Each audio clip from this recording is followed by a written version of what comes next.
Welcome to Are We There Yet? MarketScale's online video podcast series that highlights the most exciting projects, companies, and technologies in transportation today. My name is Grant Harrell, and as your host, I'll speak with the executives, entrepreneurs, and engineers behind today's most exciting transportation companies. And speaking of today, I'm especially excited to speak with Kenco. I'm here today on a beautiful Dallas, Texas day at the 53rd floor of the Bank of America Tower, and very proud today to speak with Kristi Montgomery, Vice President of Innovation, Research, and Development for Kenco. Kenco is the largest woman-owned third-party logistics company in the United States and provides integrated logistics solutions. Very excited to meet with Kristi to tell us a little bit more about Kenco and herself and some of the exciting technologies that she's managing within her role as a vice president with Kenco. So, Kristi, thank you so much for your time today, and welcome to Are We There Yet? Thank you, Grant. I appreciate you having me on. Very much so. Well, I'm so excited to meet with you. I think that your organization is such a leader and specific to cutting edge technologies. I know that you're involved in some amazing work and technology at Kenco, but would love to learn a little bit more about the organization. Would you mind telling audience members a little bit more about Kenco and yourself? Sure. So Kenco, as you mentioned, is a third-party logistics solutions provider. We have distribution services, transportation services, material handling, real estate, and also supply chain solutions, which encompasses my group, Innovation, and also our consulting team and our solutioning team for our customers. We have a little over 100 facilities in North America. We are focused in North America and service the Fortune 500, serving their logistics needs across the country. So that's who we are. We are privately held. We are female owned, and very proud of that. And we have a customer who says, the thing I like about Kenco is that you guys are large enough to handle anything I throw at you, but you're small enough to really care about my business. And so that's who we are at the core of Kenco. Great. Well, I think that says a lot. Well, we'd love to learn a little bit, more about your background and involvement in Kenco. I understand that you have over 30 years in the industry and have been with Kenco, as I understand, over 5 years now. I believe I saw 7 years, if I'm not mistaken, and are really a leader, driving innovation and technology development of the organization. Could you tell us maybe a little bit more about yourself and your role at Kenco? Sure, Grant. So I've been in the innovation role at Kenco for 7 years, as you mentioned, but I've been with the company for over 30. So my background is IT. That's what my graduate degree is in, or my degree is in. And so, but transitioned into more of a forward-thinking innovation role in 2015 with the company. And so, still have a great relationship with those folks that I hired in IT and the new leader that's running that group. But really, we wanted to move into more of a how do we help our customers look at transformational change versus just making incremental improvements and keeping the lights on, so to speak. So I was given this opportunity to move in and kind of start this new entity within the organization focused on that supply chain innovation. Very good. Well, how exciting. Well, I can imagine that logistics is a very exciting field to work in today. There's just so many technologies, and I think just the importance of logistics is greater now than ever before. So I can imagine a very exciting role within the organization. I appreciate you as well sharing the client testimonial, and I'm a big believer. I think the client testimonials really are one of the best ways to really assess the success and growth of an organization. And I know that your clients are big fans of your company and enjoy working with your organization and benefiting from all of the capabilities. Speaking a little bit to the client testimonials, I happened to just read recently now that your organization has been recognized for over 10 years now, as I understand, as one of the leading 3PLs, third-party logistics companies in the world. And this is a recognition very relevant within inbound logistics Reader's Choice Excellence Awards. And so first, want to congratulate you on many years now of recognition, really as a top 10 company in your space. I think if I recall correctly, I saw that just this past year, we're listed as number 3 and on the list with major players such as DHL, FedEx, and UPS, for example. Can you please tell us a little bit more why this recognition is relevant and important within your industry? Yeah, thanks, Grant. Absolutely. For us, this is one of the most important achievements every year. We have a number of awards, as you can imagine, and those can be found on our website. But this one is most meaningful because the inbound logistics is very strong with their structure around making sure that you can't vote for yourself. So our customers really and our vendors, the people that we deal with on a day-to-day basis, are the ones that are going in and voting Kenco in that top 10. And so for us, it's very meaningful that our customers, first of all, take that time. We're all busy in today's world, but they stop and they take that time to go in and nominate Kenco as one of the top 10. And so we're just thrilled to have that recognition every year. Definitely, definitely. Well, again, congratulations on that. I know you're going to be in the list again for this upcoming year. Just such an amazing track record within the program, and I think as a third-party, recognition directly from the clients themselves, I think that really speaks to the great work that you're doing. We talked a little bit about the technology innovation, and I think there's so many exciting things happening within your space now, but especially within your organization. I've just been so impressed over the past few weeks as I've learned more about the company and all of your technologies, just, that you're truly at the cutting edge of transportation technology today, and especially within your field. I've really enjoyed learning a little bit more about what I understand the Kenco TMS light system. And as I understand, that's an advanced transportation management system. It really empowers small to mid-sized shippers, for example, with everything they need, the technology, the resources, competitive rates, so that they can really manage their transportation networks very efficiently, continue to drive their own business success, and are able to do this, as I understand too, all through a single point of contact. So it's really bringing a lot of these capabilities and resources and technologies together. It really sounds like an amazing solution. Could you tell us a little bit more about this technology, about this solution, and how ultimately it is saving clients time and money? I think the great way you put it, Grant, is a solution. So while in my role, I spend a lot of time on the technology side of things, really what TMS Lite does is bring a one-stop shop to our customers. So if you're a small or medium business, maybe you don't have the wherewithal to have a really giant TMS package system that's running your transportation. Maybe you don't have dedicated transportation management folks that have years of industry experience under their belt. So what we've done is package kind of that resource of a group of people who have, over 100 years plus of transportation experience, a tier 1 quality transportation management system, our own proprietary analytics solution and business intelligence solution for visibility, and then truly a dedicated account management team that is focused solely on that customer's business and really driving not only savings, but just understanding the customer's business from a perspective that, if you just sub it out to any person, maybe they don't get it.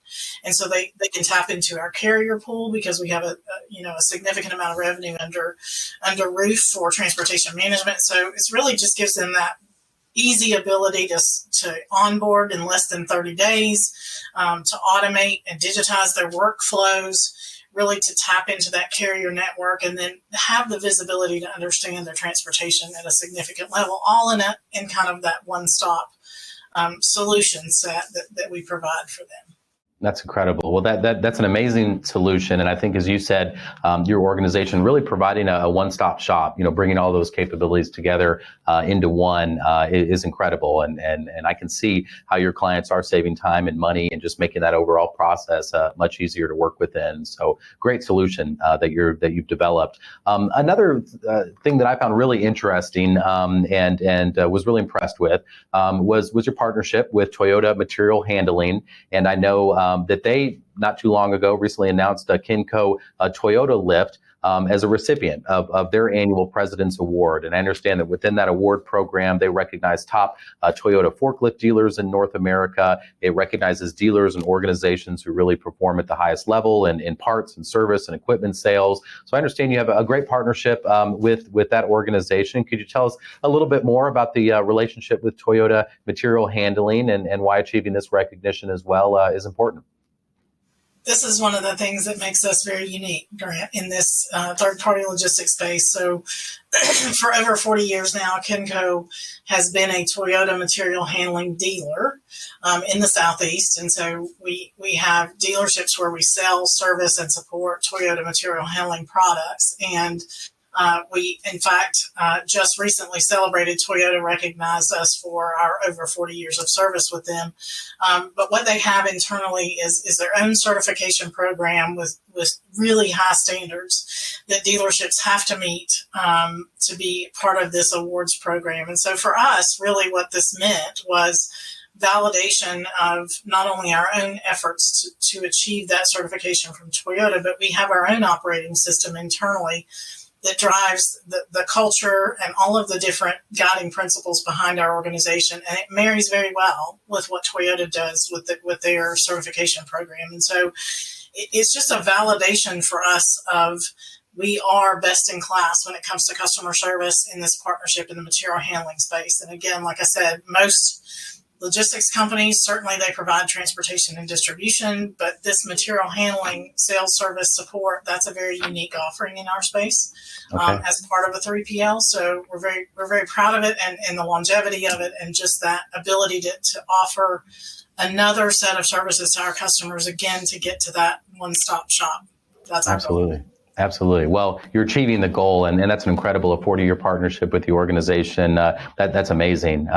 Would love to jump a little bit now into some of the technologies that really intrigued me about your organization and the partnerships, as you just shared with Toyota Material Handling, and have so many partnerships that I know are a big part of your success as well. One of these partnerships, as I understand, is with a really exciting organization, Phantom Auto, and I understand that Phantom Auto is involved in the space of deploying remotely operated forklifts.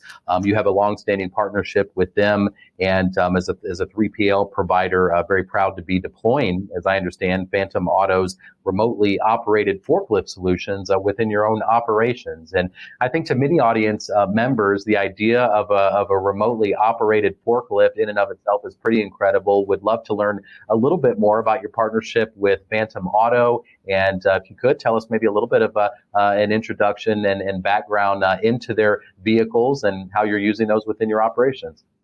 So Phantom was introduced to us as a lot of the vendors that I work with through a startup acceleration program and really just having our pulse on the finger of the market and what's happening in the new emerging technology space. And so came across Phantom, had our initial conversations with them and was really excited about not just the technology that they were deploying, but how it ties into our mission as an organization and our guiding principles. And I'll talk a little bit about that in a minute. But we really sort of dug in and said, listen, we want to be one of the first to partner with you guys and help you develop this technology so that it best suits, the 3PL space.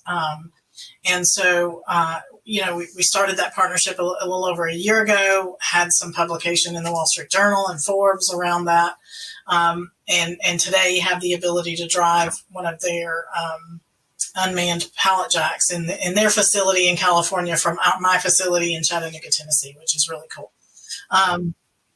But I'll tell you, for us, Kenco has always been very people focused, whether it's our customers or it's our own internal associates. And so when Phantom told me in our initial phases of introduction that they were partnered with Wounded Warriors, and that was one of their key market segments for allowing people who cannot physically drive a lift truck to have that capability to drive a lift truck in a warehouse somewhere, was just an incredible mission statement to me. And so, and really, we at Kenco have 3 guiding principles: be honest, serve, and get better. And so the 2 pieces of service and getting better really tied in well with what Phantom is doing. And so we're very excited to partner with them. We're looking forward to testing some of their sit down and stand up lift trucks that are outfitted more than just the powered pallet jacks. So, or pallet trucks. We're really excited about that coming in the fall of this year and then being able to deploy the full blown sit down, stand up lift trucks. Yes, that's incredible. It sounds like a great partnership and really align with one another in terms of your mission and what's important to each organization. So congratulations on that partnership and just fascinating, to me, and I'm sure many audience members, the idea of remotely operated vehicles used within operations is just incredible. And so really, really interesting to hear more about that. You touched on culture and just how important that is to your organization. And I can share that since since meeting you and learning more about the organization, I've just been so impressed with what I know is really a guiding principle of your organization. It's the people that you work with, both internally and externally, and just maintaining such a positive, optimistic culture where I know every individual that's part of the organization is excited to be there and enjoys the work that they do. Could you speak to that a little bit more and tell us a little bit more about the culture with the organization and why that's such an important piece of what you do? Well, I think one of our co-founders, who's no longer with us, but from 70 years ago, set the tone when he said that at Kenco, it's the associate on the floor that is the most important person. And so in the organization, and I think, that has driven everything that we've done, just that simple statement that we're so focused on that person who's delivering on behalf of our customer, that is what drives everything that we do. We want to have, customers that are really excited about doing business with us. We want to partner with customers who are like cultures with us. And vendors the same way. You heard me talk about Phantom Auto. We're always looking to find the right fit culturally. And I think that drives a different level of just, engaged employees who are happy to get up and come to work every day. Our industry, as you well know, Grant, is not always the most interesting and sexy industry to be moving boxes around or driving, product from one point in the country to another. But when you can do that in an organization where they care about you and where they have, initiatives around things like veterans in the workforce and diversity, equity, inclusion, and women in the workforce, and all of these different entities that bring people in and bring them together and help them see diverse perspectives and give them a voice. So our innovation lab is a classic example of that. We have a tool in our lab that allows any employee at Kenco at any time to enter an idea in that our innovation lab is going to take and try to figure out how do we run with that idea. We have employee suggestion boards in every one of our facilities because we care about what our people say. And it's not just a check the box. On those suggestion boards, you will see movement from you made a suggestion, here's who it's been assigned to. Now here's what we're doing in the process. Here's how we solve that suggestion, and here's how many have moved into closed status. So they're seeing progress along the way of what they select, that they want done. So I think just for us, huge focus for the company. And I think it drives a different level of customer service. The reason why our customers have voted us in the top 10 in inbound logistics is because we have employees that are dedicated to serving them. Definitely. That's exciting. And I know it's something that there's some great benefits in terms of employee retention and attracting candidates to the organization. But I'm sure that many of those suggestions have contributed, towards the organization's success. And so kudos to you and the organization, for really taking those considerations, those suggestions to heart and moving forward, running with it to develop, new exciting programs for the organization. So that's great to hear and definitely very much realize that I'm sure that's a big part of your success. Talking a little bit more about, some of the initiatives that are really important to the organization at an overall level. I understand that sustainability is another area that's very important to the organization. I know that you have a partnership with an industry-leading organization, Oatly, for example, a sustainable foods company. And so I know that through partnerships and through your work that sustainability continues to be really important. Would you mind touching on that a little bit and tell us why sustainability truly is an area that's really important to you and the company? Well, I think, again, it goes back to the people aspect, right? So Yep. what we're seeing in the industry is very much a shift in consumer mindset to a purpose-driven logistics organization, right? They want to do business with companies who are sustainable, who have a purpose, who have a mission around serving their community as well as being green and doing the right things. And so Oatly is a customer of ours, and it was interesting when I had a conversation with them about putting in an autonomous sweeper scrubber, which is a robotic sweeper scrubber in their warehouse. The conversation kind of turned to, we love the idea. We think it's a great idea. And we started working through the numbers and looking at the ROI, and it was a little more than break even, but it was not huge, significant savings, right? But their approach to that was really, if it saves a person from having to do a really not attractive job, cleaning the floors in a warehouse, we're okay with that because we feel like we want to be, again, the cultural fit of we want to be about making people's lives better.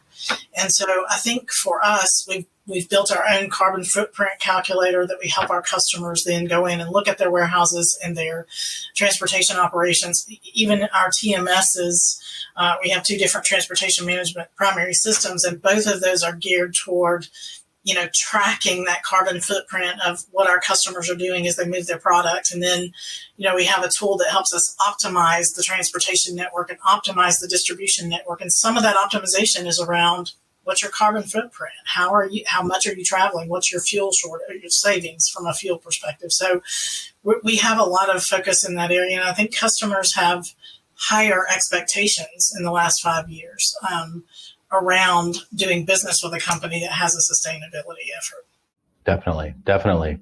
So I'd like to talk a little bit more, about the people, and I think that that's probably a trend from our conversation today. I think that the sustainability ultimately that does really kind of relate back to the people, and making for easier, more efficient working environments for the employees of you and for your partners and for clients and customers of yours that want to work with sustainable companies. So I think very much a lot of what we're talking about really can come back to the people and how much you do value those individuals and how culture, really is such an important foundation of the organization.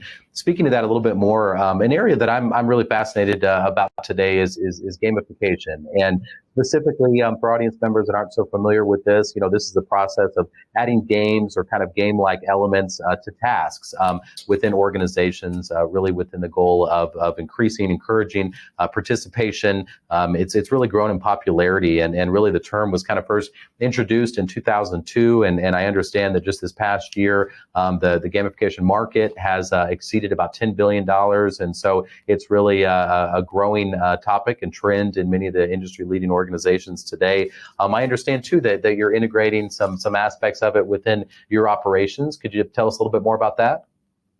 We are. So we have a gamification platform in our transportation division around our brokerage group, and really just driving more efficiency, driving better cost savings for our customers in that organization, but also within our warehouse operations, we have gamification around labor management and really just tracking. Not tracking an employee and what they do from an aspect of discipline, but more here's what we've observed could be the standard for this particular task, and how are you doing against that standard? And what we find, honestly, and gamification, the theory behind it, very much we're proving it out. It's as much about maybe I want to beat Grant, but I also want to do better for me. I want to see myself continue to grow. And when you put gamification into an aspect, and an employee can track and trend their own performance over a period of time and have visibility to that, they're continually improving. And that get better aspect of Kenco's culture is all about continuous improvement. And we want to do that on all levels. And so a lot of our mobile apps that our employees use in their day-to-day work have badge systems and gamification around helping people do more and better, which is what we want. But there is very much a competitive aspect to it too. I do want to be better than Grant's doing today. So I want to see my name at the top of the list, right, versus somebody else. But I tell you what, one of the things we're probably most excited about is taking that to a different level and driving more team gamification. So if we put a group of people on a team and you have a very tenured, high-performing individual, and you have somebody who's new in the organization and they're lagging a bit behind, instead of having to get a supervisor involved to coach that person up and help them get there, that high-performing team member is going to coach them up because they want their team to win. And so you now start bringing an aspect of camaraderie and engagement at the employee level. So you don't have to have a supervisor, finger on the forehead kind of thing. It's very much, I'm going to help you along because we all want to win. And so I think that's brought a different level of employee engagement to this process, just the whole gamification concept. So definitely. I love it. And I love the focus too on kind of the team component of it. And I think that's how you'll really achieve a lot of the success within those types of programs. So very well said, and excited to hear that you're already starting to see some of the positive results from it. So that's awesome. I know that within your role, very much a large part of your focus is innovation. And I think that you've already touched on just some of the really exciting innovations and technologies that you and your partners have integrated into your operations. Would love to learn a little bit more that, some of the reasoning behind why innovation is so important, maybe within your industry, but especially within your own organization, and maybe some of the newer innovations or technologies that you're especially excited about. I think, the quote's out there, and I don't remember who said it, but if you're not innovating, you're dying, right? So I think any organization, should be innovating, but particularly in our space, in the supply chain, logistics, transportation space, labor is becoming a premium. It's very difficult to find enough employees to want to work. And I don't mean that in a negative way, but they're going into other fields or going into other career paths. And so there's a statistic out there that says in the next 5 years, we could be short as much as 4 million employees in this industry. And so for those of us who are looking out ahead and saying, gosh, we got to get ahead of that, innovation is the only way you're going to do that. We have to start thinking differently. We have to start moving ourselves to a different level of transformation to get us above and beyond the labor shortage. And then the other thing that we're seeing as a result of the pandemic to some extent is, a shortage in space, of just warehouse space. So, and trouble at the ports, you've seen it, getting products in from China, having employees there to work to bring that product into the country. So there's just a lot of market headwinds, I'd say, right now that we're facing as an industry as a whole. And so it's driving an innovative mindset. But I think, for Kenco, as we formed this group 7 years ago, we were hearing that voice of the customer already. Like, look, guys, we really want our third-party logistics providers to be looking out ahead of what's coming down the pike. What's the market doing 3, 5, 10 years from now? And how should we be preparing for that? And most of our customers, if you think about it, Fortune 500 customers, their innovation is focused around their product and what they're delivering to the market. They don't have the resources internally to focus on how do we innovate our supply chain. So that's why they come to us for that. And so I think we had some foresight in saying we are going to form this group and focus solely on innovation within our customers, supply chains. And so that's really how we bring that contribution to bear for our customers. And we've identified over, $50 million in savings for our customers so far in this 7-year period of time. And so, we believe in real solutions and real results, not a lot of ideas and cool buzzwords and cool technology. Although I love the cool technologies, don't get me wrong. So a few of those that we're working on. I mean, Phantom's probably the one thing we're most excited about right now, but we certainly are working in the field of autonomous drones for inventory control. We have some augmented reality vision picking to help our employees have better accuracy around what they're picking and move quicker. We're doing some things, obviously, with fully autonomous lift trucks and pallet trucks, things like that. We are excited about, we haven't started testing yet, but excited about fully autonomous, like yard spotter tractor trailers. So our transportation group is excited about, could that eventually become autonomous over the road? Electric vehicles in the transportation space is another thing we're certainly looking at, both from a sustainability perspective and just fuel consumption, as well as, how do we help our drivers and autonomous be more autonomous, because the autonomous vehicles are likely going to be electric.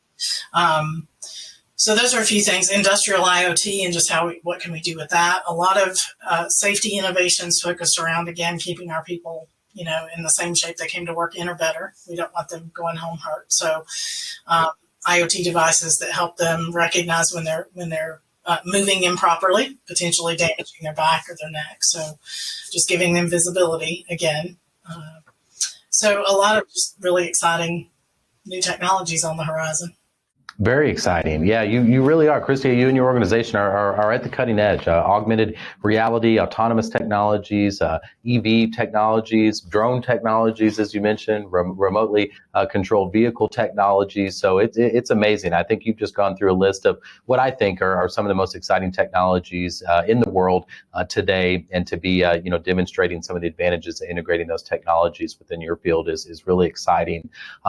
I think you may have answered the question already, but I'm curious, to what your response might be. When we talk a little bit about integrating all of these different technologies, at the end of the day, it really is about the results. And I think you and I both share a love for cutting edge technologies and cool applications. But I think both of us recognize, as you shared as well, at the end of the day, you've got to see value. There's got to be time. There's got to be savings, benefits to integrating some of these technologies. And so my question, kind of fitting within the theme of the Are We There Yet series, is just that. And so through integration of some of these cutting edge technologies, are you starting to see, real cost savings, real time savings? And I know you shared a few statistics, for some of the savings already that you've achieved within a 7-year period for your clients. But, I'm curious to what your response might be, significant cost, significant time savings from integrating these technologies within third-party logistics. Are we there yet? Are we starting to see those results? That's a great question. Yes, we are starting to see results. Are we all the way there yet? I think we have room to go. But, even our most recent robotics implementation, and this is automated mobile robots that we implemented, we went from about a 40 units per hour pick rate to putting those robots in and jumped up to about 150. And I didn't replace people with the robots. The people are still there. They're doing the picking. But what the robots are doing is that manual travel from point A to point B. So my picker can stay in his lane and do exactly what he's meant to do, or she, and be most efficient doing what they do, while the robot offloads all of that non-value added walking back and forth from pack out to product storage. So I think, yes, we are there yet in that sense.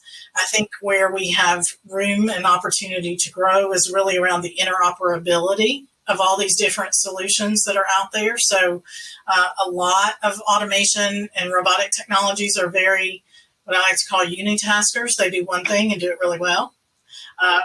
We need things that do lots of things really well from a capital expenditure perspective and an ROI perspective. So I think, but the industry has grown, just astronomically, exponentially in the last 2 years with the pandemic. And I think that will continue. So are we completely there yet? Maybe not, but we certainly are much closer than we were even 2 years ago. Very good. Very good. And those are some real results. That's really exciting. Very, very impressive to learn about. I can only imagine that as a result of today's podcast, there's going to be a lot of individuals and organizations that are going to be reaching out to your company, excited about maybe exploring opportunities to work together. Today's podcast interview will be featured at marketscale.com. Really today's premier business-to-business video and media platform will be featured as well on Apple Podcast and Spotify. And so I know as a result of today's interview, there's going to be a lot of outreach and a lot of individuals and companies that are going to be excited to learn more about working for your organization, partnering with your organization, establishing a partnership with you as their 3PL provider. So I hope that the team is ready to handle some of this outreach, because I know I'm just so intrigued, by your organization, the technologies, the capabilities, and the wonderful work that you've done. So if you don't mind sharing with audience members, how can they best learn more about the company, and what would you suggest as far as reaching out and exploring opportunities to work with you? Sure. So obviously we're on the web at kencogroup.com. We also have a LinkedIn presence and a Twitter feed. So you can follow us on Twitter, find us on LinkedIn. Me personally, I'm on LinkedIn as well. And you're welcome to reach out to me there. And we're always excited to find new partners and gain new customers, and always looking for good people to come and join the organization. So this has been great. We're excited. Great. Very good. Very good. Well, I know we are, and just want to thank you so much for your time today. It really has been a lot of fun for me just to learn about what's at the cutting edge of technology within your field. I'm just so impressed with you and the organization and the many achievements and recognition that you've received. I know that's all very well deserved and really is a result of you and the entire team's hard work. So, Kristi, I'd just like to thank you so much for your time today and for introducing us all to some of these exciting technologies and to your organization. And I just want you to know, really appreciate your time, and I wish you and the company the best of luck and continued success. Thank you, Grant. It's been great to do this, and we appreciate market scale, featuring Kenco here. So thanks, and look forward to talking to you again soon. Thank you. I do too. Thank you.